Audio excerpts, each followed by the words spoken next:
Right, welcome back guys. We're going to be going through a chart demo and walk through on imbalances and how you can use imbalances to find POIs. So obviously when we're looking at the immediate M4 structure here, we've got strong impulse down, pullback, strong impulse down. Then we see a higher low on the lower time frames and price breaks this high over here, indicating we might have our first sign of a change of character. So if we were to plot that in, it would look something like that. And that would be our bullish change of character there. So if this trade is to go our direction, means we're looking for price to come back and create a lower high, right? Like so, and then we'd want to see price obviously moving higher. So our first point of interest is obviously here, where we see this for our sort of structure. We can go to the 1 hour chart to try and refine that, because we saw that price had already printed a higher high here. So that's a bullish change of break of structure, and then our change of character we're seeing right over there. So we saw our first H1 change of character, spike up, so a pullback, and then we saw a break of structure, and then the H4 change of character came in later. So somewhere within this region, we're expecting for price to come back in and sort of give us our entry. And obviously, I prefer to take the low point, so this would be my low point over there. This might be the last candle before we see the break of structure or the change of character, but I wouldn't necessarily plot that in. If you sort of try and look and scroll through the time frames, if you prefer, you might then just put this in as your POI and sort of accommodate the 4-hour pullback that took place there. That's always up to you, but I just make sure that I have the low because the price may be coming back in there. All right, so if I go back to the 1 hour chart, what makes me say that this order block is likely to hold, or this point of interest is likely to hold? Now, when I look at this point of interest over there, let me just do that. Right, when I look over here, what I can see is this bearish, the last bearish candle before we see the momentum come in here, has got a very short wick. The next candle that we see is a momentum candle, and then the next wicks that sort of drop back down to the bottom leave imbalance. So you may ask, where is the imbalance? The imbalance is over there, right?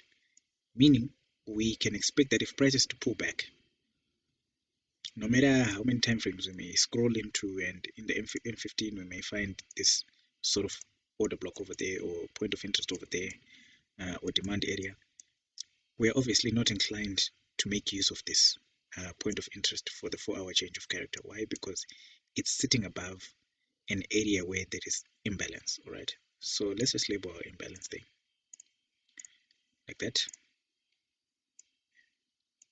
Right, so we are fully expecting that it's more probable that price is going to come back into this area, trigger our trade, and then move further up. Right, so if we're to just go back to a higher time frame and clear up the chart, right, place our imbalance there. Now let's just wait and see if price is going to honor this order block, but obviously we choose not to follow this order block here. So let's play the price action. Right, so we've got price action coming back here. As you can see, it violates that M15 order block. Number one, because that point of interest is a lower time frame point of interest, but more so because it's sitting above an area of imbalance or inefficiency in the market.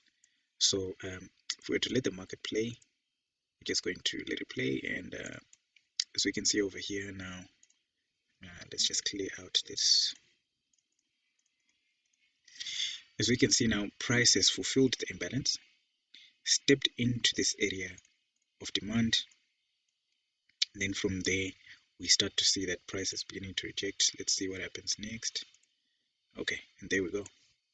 Right in our area of imbalance, satisfies the imbalance, falls into our demand zone, and from there price sort of takes off. Would have obviously wanted to see price we want to see price come towards this area as our sort of take profit area. And let's just play and see if, all right, so there we have our take profit being hit. And obviously if we were to work on a trade, just taking a risk setup that doesn't have confirmations, we would obviously have taken a 1 to 4 trade over there and taken our 4 hour back home. It would have been a pretty clean trade. So if you'd have tried to refine these order blocks and tried to pick an order block there and take a risk entry, you probably would have taken a loss. But now this imbalance sort of gave us more confidence to believe that this point of interest was going to hold. All right, let's look at another example. Let's try gold. So I'm obviously sort of cherry picking so that the concept can easily be displayed. So what we have here with price is sort of printing lower highs and lower lows over here. And we can see that by looking at these structural points over there, and then we've got this high, and then we've got these highs which keep going lower and lower, right? So we sort of see our breakout structure now, and obviously we are waiting for price to pull back and continue down, right? So what we have, we've got a point of interest over here, which is our daily, and somewhere in this high, another point of interest, and we've got our last point of interest over there, right? So let's go to the 4 hour and try and find these points of interest. So let's start with this H4 one, make sure it's like that, and sort of coincides with that high. And then the next one would obviously be right at the top over there. That would be our point of interest. If you're wondering how I find, I'm obviously taking the last buy candle that's coinciding with the swing lower high, right?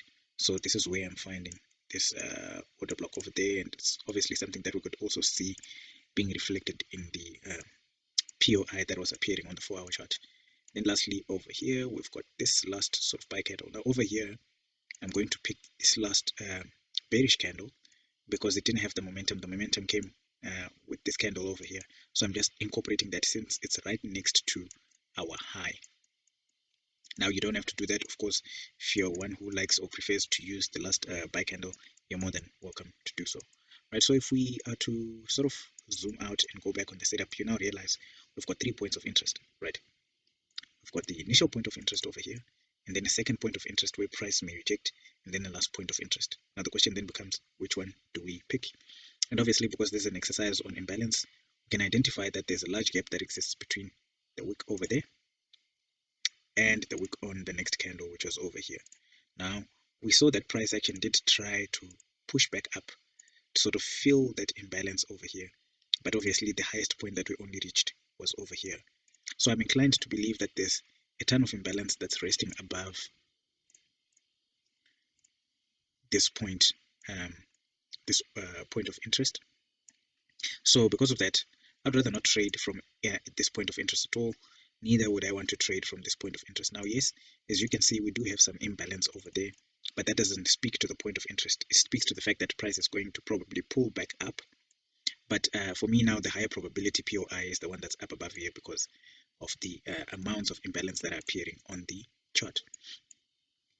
So let's just play and see what's going to happen, right? So now we've got price pulling back up, right? Now, as you can see, we did see price rejecting in this zone and then price falls. But now let's see if we're going to get a break of structure.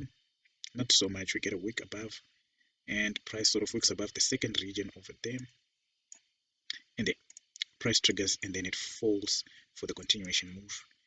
Let's place a TP maybe somewhere at these lows. Then let's watch if price is going to reach those lows.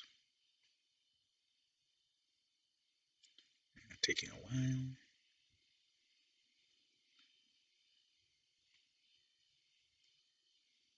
Okay, so price does eventually hit our take profit. So obviously, if you were looking at this point of interest, you would have enjoyed some sort of profits if you had a good entry there.